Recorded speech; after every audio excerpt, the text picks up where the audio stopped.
Lors de cette rencontre très attendue par une grande partie de l'opinion publique ivoirienne, plusieurs sujets ont été abordés, notamment la situation sécuritaire dans la sous-région, marquée par la recrudescence des attaques terroristes dans des pays frontaliers membres de l'Alliance des États du Sahel, AES, la question de la présidence de l'Union monétaire ouest-africaine, UMOA, ainsi que le processus électoral en cours dans le pays. À quelques 3 mois de l'élection présidentielle de 2025, les populations ivoiriennes restent suspendues aux lèvres du président Alassane Ouattara, qui continue d'entretenir le flou sur sa décision de se porter candidat ou non. Selon le média français, Alassane Ouattara n'a pas évoqué le sujet.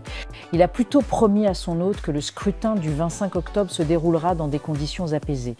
Notre source indique par ailleurs que le chef de l'exécutif ivoirien n'aurait pas évoqué les cas des figures de l'opposition exclus du processus électoral en raison de leur situation judiciaire, sans mentionner la réaction du président français.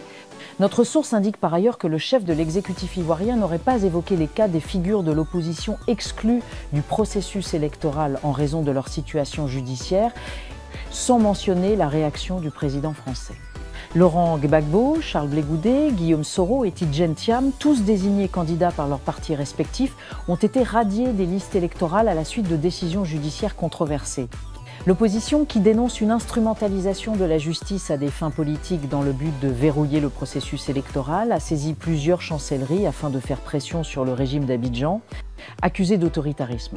Si certaines voix, notamment au sein du Parlement européen, s'élèvent pour demander aux chancelleries européennes de prendre position publiquement, Paris reste, pour l'heure, silencieux sur le sujet et privilégie une posture diplomatique. En réponse à une question orale du député Aurélien Taché concernant l'organisation d'une révision de la liste électorale, comme le réclame l'opposition avant la présidentielle Jean-Noël Barrot, le ministre des Affaires étrangères a fermement défendu une position de non-ingérence, affirmant que la décision de procéder ou non à une révision relevait strictement des autorités ivoiriennes. Sur le terrain, l'atmosphère devient de plus en plus tendue à l'approche du scrutin.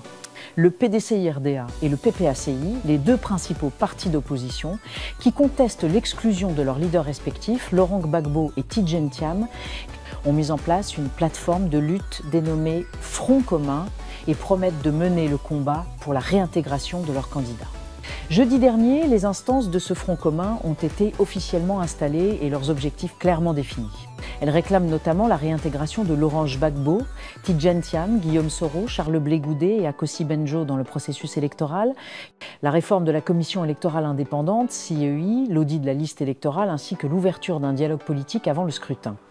Le pouvoir, de son côté, rejette ces revendications, exhortant l'opposition à se conformer à la loi en désignant des candidats éligibles et en se préparant à aller aux élections. Ces divergences autour des questions clés de la transparence et de la crédibilité du scrutin font peser un climat de tension sur le processus électoral en cours. Sauf autorisation de la rédaction ou partenariat préétabli, la reprise des articles de l'infodrome, même partielle, est strictement interdite. Tout contrevenant s'expose à des poursuites.